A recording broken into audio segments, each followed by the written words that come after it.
नगर विकास के मंत्री श्री आशुतोष टंडन जी, जल शक्ति मंत्री डॉक्टर महेंद्र सिंह जी, महापौर श्रीमती संयुक्ता भाटिया जी, नगर निगम कार्यकारिणी के उपाध्यक्ष श्री रजनीश गुप्ता जी, समाज कल्याण विभाग के प्रमुख सचिव श्री रविंद्र नायक जी, मंडलायुक्त तथा जिलाधिकारी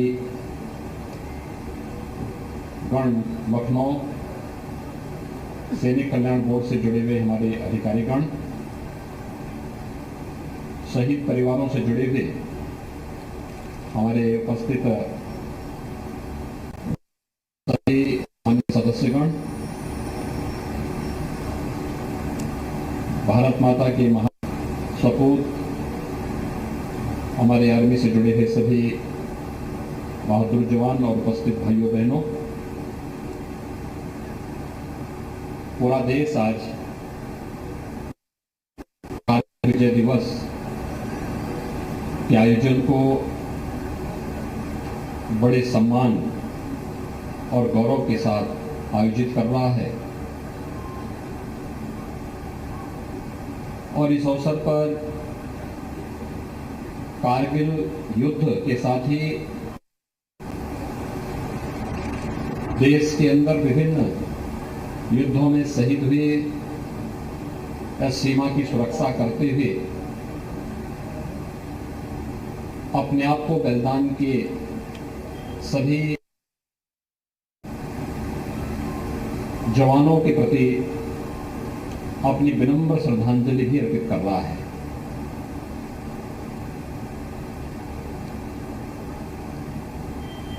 ये हमारा सौभाग्य है कि अभी उन शहीद परिवारों से जुड़े हुए सम्मानित सदस्यों को यहाँ पर मंच पर सम्मान करने का सौभाग्य मुझे प्राप्त हुआ। ये हमारा सौभाग्य है कि अभी उन शहीद परिवारों से जुड़े हुए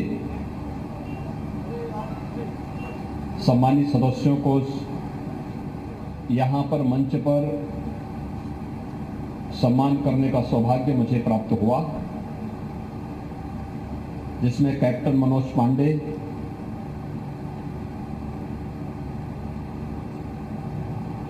राइफलमैन सुनील जंग,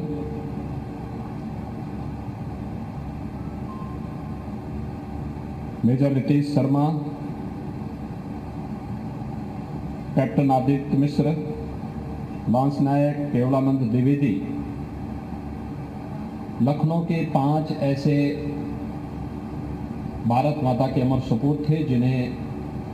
कारगिल युद्ध के दौरान देश की सीमाओं की रक्षा करते हुए और दुश्मनों को भारत की सीमा से बाहर करने के लिए जिन्होंने अपना सर्वोच्च बलिदान दिया था। हम सब इस बात को जानते हैं कि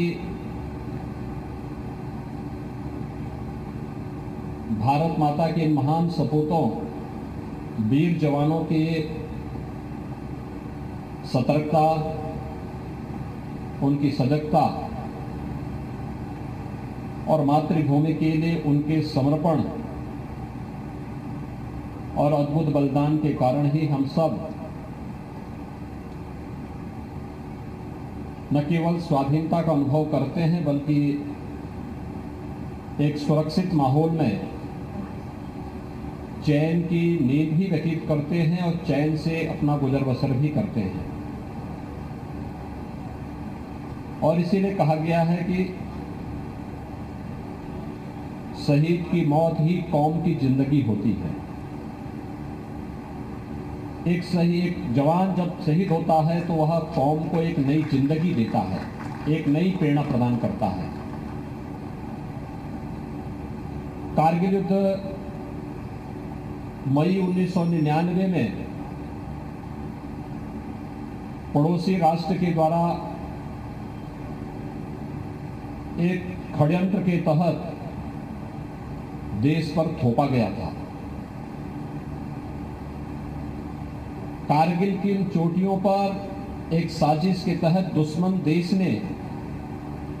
कब्जा करके वहां पर आसानी से भारतीय सेना को निशाना बनाए जाने लग गया। लेकिन मात्र 2-2.5 महीने के अंदर ही भारत के बहादुर जवानों ने दुश्मन को विपरीत स्थितियों के बावजूद वहां से भाग खड़ा होने के लिए मजबूर कर दिया गया और तब से 26 जुलाई की तिथि पूरा देश कारगिल विजय के रूप में मनाता है। अपने अमर शहीदों के प्रति सम्मान और श्रद्धा व्यक्त करने के लिए उनके प्रति अपनी विनम्र श्रद्धांजलि अर्पित करने के लिए यह आयोजन पूरे देश के अंदर बड़े गौरव के साथ, बड़े सम्मान के साथ होता है। भाइयों बहनों, भारत के इन बहादुर जवानों की सजगता का ही परिणाम है क्या विपरीत परिस्थितियों के बावजूद भारत मजबूती के साथ अपनी सीमाओं की सुरक्षा करने और बड़े से बड़े षड्यंत्र को विफल करने में सफल है।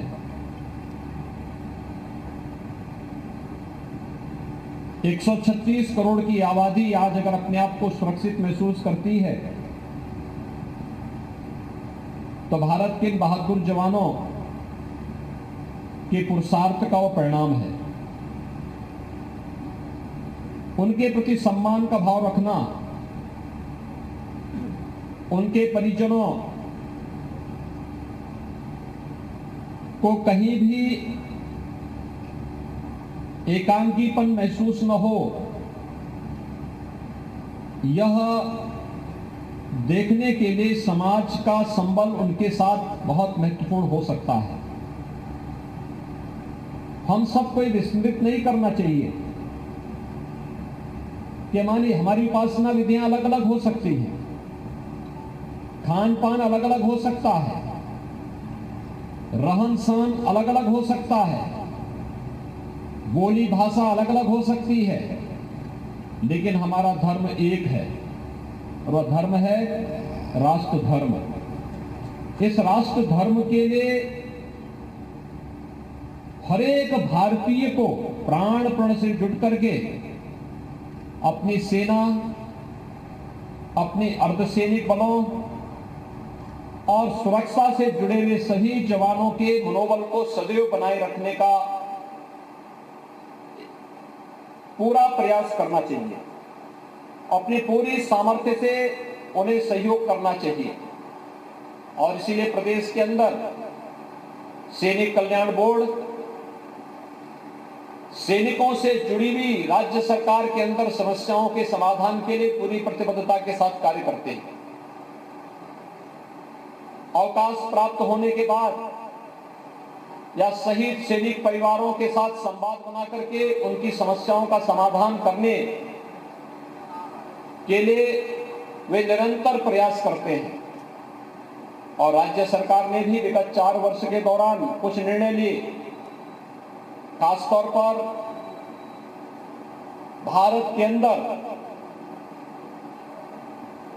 हर एक क्षेत्र से सेना में हर प्रकार की भर्तियों के लिए, नौजवानों के लिए रास्ता खुल सके, इस दिशा से प्रदेश के अंदर हर कमिश्नरी स्तर पर हम लोग एक नए सैनिक स्कूल खोलने की प्रक्रिया को आगे बढ़ा रहे हैं। हम सब जानते हैं देश के अंदर सैनिक स्कूलों का शुभारंभ लखनऊ से होता है, उत्तर प्रदेश से होता है और लखनऊ सैनिक स्कूल की ही देन कैप्टन मनोज पांडे रहे हैं, जिन्हें कारगिल युद्ध के दौरान सर्वोच्च बलिदान के लिए भारत का सर्वोच्च रक्षा सम्मान परमवीर चक्र से सम्मानित किया गया था। और इसलिए कैप्टन मनोज पांडे के नाम पर हमारी सरकार ने लखनऊ सैनिक स्कूल का नामकरण भी किया। भाइयों बहनों, न केवल सैनिक स्कूल के माध्यम से उनके अपने भारत की युवा पीढ़ी के अच्छे प्रशिक्षण की व्यवस्था हो सके, बल्कि सेना में जाकर के उसके माध्यम से देश के अंदर सेवा के विभिन्न क्षेत्रों में हमारे युवाओं को अवसर मिल सके, इस प्रक्रिया को जोड़ते हुए राज्य सरकार ने सैनिक स्कूलों की इस प्रक्रिया को तेजी के साथ आगे बढ़ाया है। हम सब आभारी हैं प्रधानमंत्री मोदी जी के, जिन्होंने देश के अंदर नए बजट में 100 नए सैनिक स्कूल खोलने का प्रस्ताव रखा है। उत्तर प्रदेश के अंदर वर्तमान में हम 4 सैनिक स्कूल चला रहे हैं, 5वें का भी हाल ही में हम लोगों ने शिलान्यास किया है और हमारा प्रयास है कि कमिश्नरी मुख्यालय में कम से कम एक सैनिक स्कूल अवश्य होना चाहिए। ये प्रशिक्षण, अनुशासन और राष्ट्र के प्रति समर्पण की एक अद्भुत मिसाल इसके माध्यम से हम प्रस्तुत कर सकते हैं। दूसरा, सेना, अर्धसेना या हमारे बहादुर जवान पुलिस से हो, इन सभी के शहादत पर राज्य सरकार अपनी ओर से शहीद परिवारों को 50 लाख रुपए की सहायता, परिवार के एक सदस्य को शासकीय सेवा में समायोजन और शहीद के नाम से किसी एक भवन या मार्ग के नामकरण के साथ साथ उनका कोई एक स्मारक बनाने की कार्रवाई भी अपने स्तर पर बनाना प्रारंभ की है। अब तक प्रदेश सरकार ने इस संबंध में एक अच्छी प्रगति की है और हम लोगों का सदैव प्रयास रहता है कि राज्य सरकार हो या फिर सैनिक कल्याण बोर्ड, हम लोग शहीद परिवारों के प्रति, पूर्व सैनिकों के प्रति या सेना अर्धसेना बलों में कार्य करने वाले जवानों के परिवारों को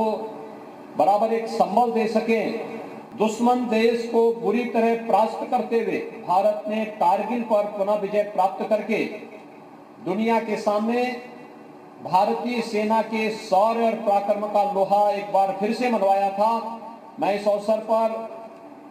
शौर्य और पराक्रम के लिए भारतीय सेना को सैल्यूट करते हुए जिन जवानों ने, सेना के जिन अधिकारियों ने भारत माता की रक्षा के लिए अपने आप बलिदान दिया था, उन सभी के प्रति राज्य सरकार की ओर से विनम्र श्रद्धांजलि अर्पित करते हुए कारगिल युद्ध के साथ साथ देश की रक्षा के लिए समर्पित होने वाले सभी भारत माता के बहादुर जवानों के जुड़े हुए सभी सम्मानित शहीद परिवारों से के प्रति सरकार की पूरी सहानुभूति और सहयोग का आश्वासन देते हुए उन्हें आश्वस्त करता हूं कि राज्य सरकार सदैव उनके साथ खड़ी रहेगी। इस विश्वास के साथ कारगिल युद्ध में अपना बलिदान देने वाले भारत माता के सभी जवानों के प्रति विनम्र श्रद्धांजलि अर्पित करता हूं। धन्यवाद। जय हिंद।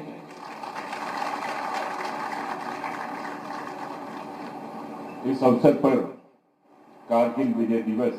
के समारोह में माननीय उप मुख्यमंत्री डॉक्टर दिनेश शर्मा जी का भी स्वागत है और अब माननीय महापौर